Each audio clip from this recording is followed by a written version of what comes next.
Thank you for joining me for the Daily Bread Bible study here for day 141. We are looking at Nehemiah chapters 1 through 3. Now, the book of Nehemiah, again, is after the exile, as it is documenting the rebuilding of Jerusalem. So we'll see that after the Babylonian exile, the people return and try to rebuild up the area of Jerusalem.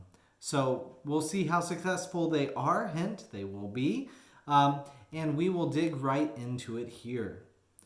So we're kind of given this setting here in verse 3 of chapter 1, saying the survivors were in the province who escaped captivity. They are in great trouble and shame. The wall of Jerusalem is broken down, and its gates have been destroyed by fire.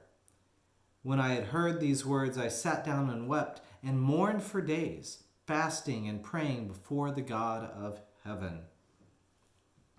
So part of their understanding is that we have sinned and not kept your commandments, but also that God says, if you return to me, we will gather you in the place I have chosen. So Nehemiah, this governor, in Nehemiah chapter 2, verse 3 says, May the king live forever. Why should my face not be sad when the city, the place of my ancestors' graves, lies waste, and its gates have been destroyed by fire?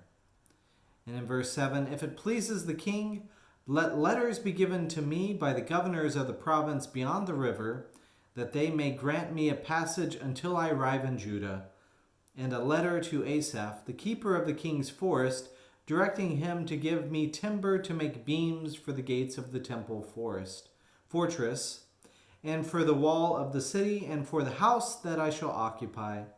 And the king granted me what I asked, for his gracious hand of my God was upon me. Now, while Nehemiah receives blessings from the king, not everyone is happy with this blessing. We will see opposition from Sanballat the Horonite and Tobiah the Ammonite official in the rest of the book. Now, Nehemiah arrives in Jerusalem, and he spends time inspecting the walls of Jerusalem to see what needs to be repaired. He invites the Jews living in the area to help rebuild. And after receiving ridicule from Sanballat and Tobiah, Nehemiah notes that God will prosper their work, and Jerusalem belongs to the Jews and not to Sanballat and Tobiah's ancestors. Nehemiah 3 moves quickly, as we say, kind of summarize it here, that in a truly joint effort, the ancestors of Israel joined together to rebuild Jerusalem.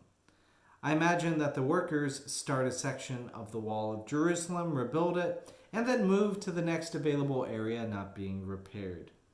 This is why names are repeated a couple times for the repairs listed in chapter 3. So that's the brief introduction for the short chapters. We will get to more of the book of Nehemiah next time.